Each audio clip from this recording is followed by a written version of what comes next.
Hello, unlimited friends. It's Zara back again with Q&A about the law of attraction and its application to our lives.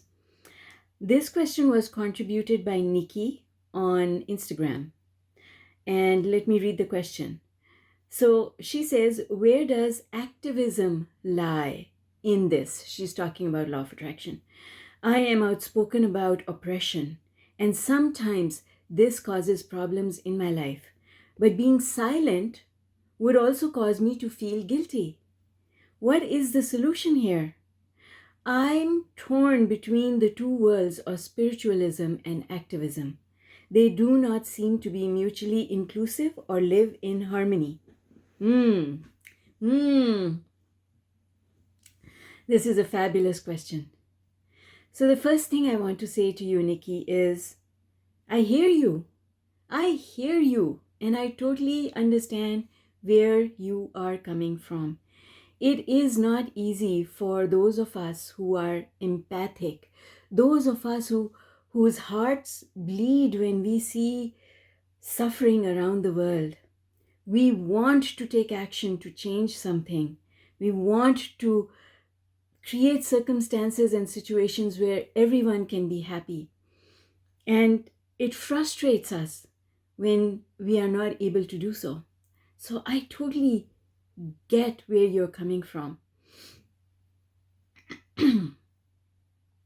I used to be someone who just could not shake the images, and I still have those images ingrained in my brain of children starving and animals being slaughtered, and it just it hurts. It hurts. Here's what I understood, and I hope that I can convey it in a manner that you can understand it too. I understood that my vibration affects everything that I think about. And the type of vibration I send has an impact on the experience of the other person or the situation that I'm contemplating. My energy makes a difference. You know how we talk about how one person can make a difference? One person does make a huge difference because each person is contributing their vibration to whatever they are observing.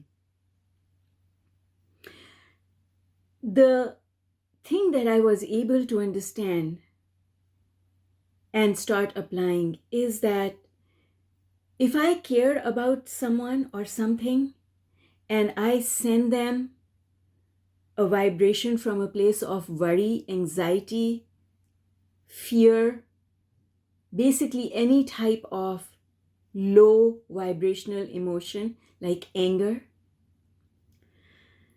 then I'm sending them negative energy, whereas what I want to do is I want to send them positive energy because my positive energy helps them to feel more empowered, helps them to get more clarity so that they can get the solutions that they want. My positive energy can help them to go up the emotional scale from where they can find the answers that will improve their quality of life. And I understood that when I worry about someone, I'm not sending them positive energy, I'm sending them negative energy. I think that we've been socialized in the world to think in a way that if I care about you, then I must worry about you. So worrying, being angry about things that are hurting people, that's a way for me to share my caring, show my caring. And I know that you are a person who cares very deeply. That's what activism is all about.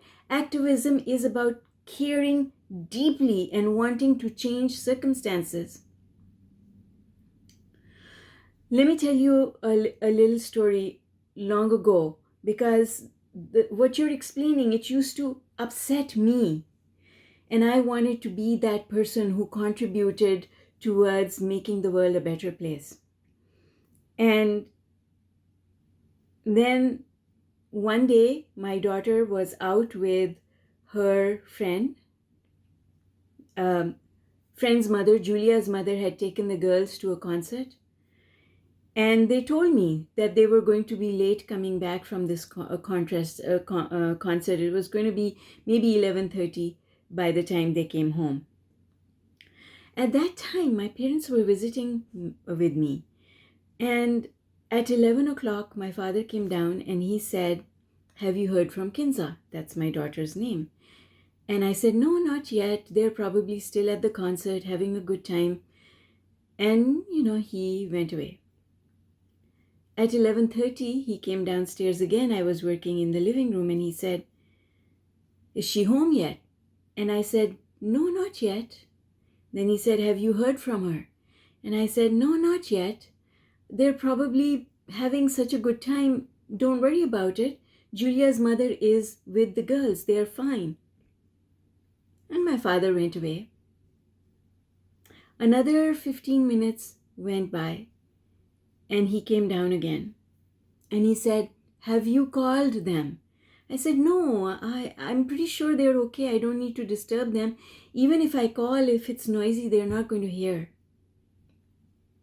And I could feel a little shift in my father's voice, like he wasn't really happy. Anyway, he left me alone and he went back up and I was in the living room. I continued doing whatever it was that I was doing. At midnight, my father came down again. And this time, he shouted at me, "What are you doing? Why isn't she home yet?" And I was taken aback. I was like, "She's fine. It's okay, don't worry." And you know what my father said to me? He said, "What sort of a mother are you? You are not worried about your daughter and it's midnight and she's not home yet."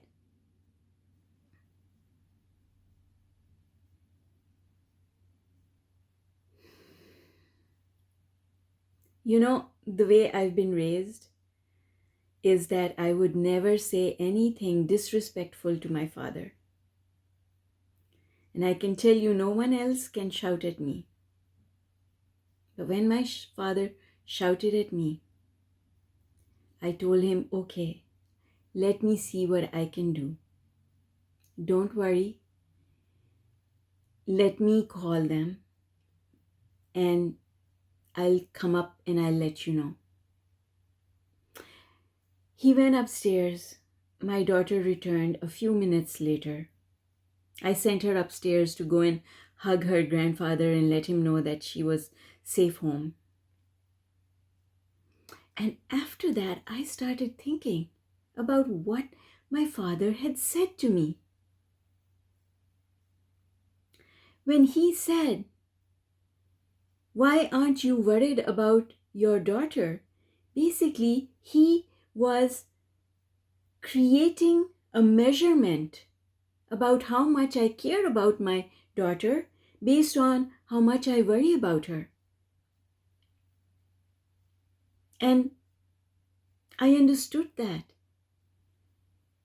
And I understood that that's how people think.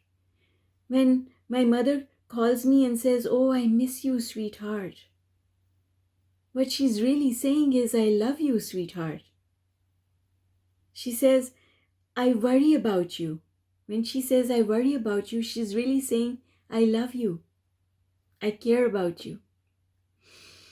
And I started understanding that in our society, we have started measuring the level of caring by the level of worrying. And worry, when I send someone my worry, my anger, I'm not helping them. You see, we have a tendency of thinking in those terms, but we also know that when someone is feeling down in the dumps, sad, depressed, we can help them feel better by helping them, by sending them positive energy, by telling them a joke, by helping them feel lighter. Imagine if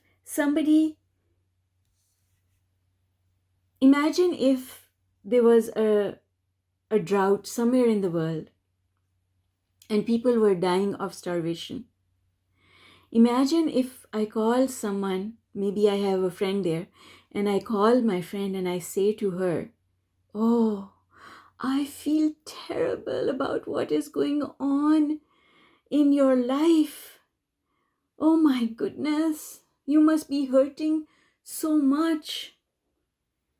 I wish I could do something to help you."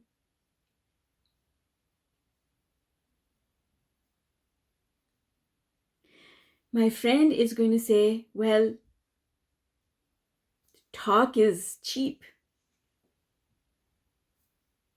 You're really not helping me. You're in fact making me think more about the fact that my situation is so bad that I'm feeling worse now." But if I call my friend and I said, "I know what's going on.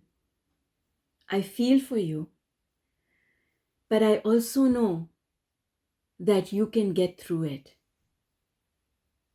I know that you are strong people, and I know that a lot of people are rallying around you, trying to help you. This will be over soon. It will be looked after. Hang in there. Let's pray together. Let's visualize a better situation." And then I would help to shift her attention to something lighthearted. Now I will have left my friend feeling a lot better. Whereas in the first example, I would have left my friend feeling way worse than she was before. And this is the difference that understanding law of attraction has made for me. And this is the reason why I'm passionate about teaching law of attraction to people, because we think that we are helping when we get angry and upset about a situation that is unfair. But that's not the way to help those people who are in those unfair circumstances. That is not the way to help those people who are struggling. And so I want everyone to learn about the real way we can help. And the real way we can help is by visualizing those people who need help, visualizing them as being whole, visualizing a world where there is plentiful food and people are smiling and happy because all is well. Now I'm sending my energy to the solution instead of sending my energy to the problem. So every problem has a spiritual solution. We just have a tendency to think that we will be able to fight our way through it, or we will be able to get people to do what we want by a show of force or anger. But in doing so, we inadvertently contribute our vibrational chips, our vibrational votes towards the problem rather than the solution. So I invite you to make a decision today about where and how you're going to cast your vibrational vote. Are you going to vote for well-being? Are you going to vote for happiness and freedom for all? Or are you going to vote for struggle and abuse? What do you want to give your energy to? Because your energy matters. The energy of every single person on planet Earth matters.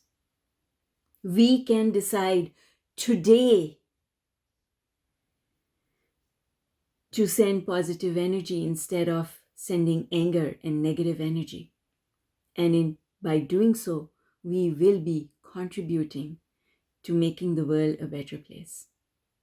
So, Nikki, thank you so much for your amazing question. I hope that this response really helps you. Let's all join together and create a better world for all of us in our personal lives as well as for the masses. I am your sister in this journey towards freedom, growth, and joy. And I love you.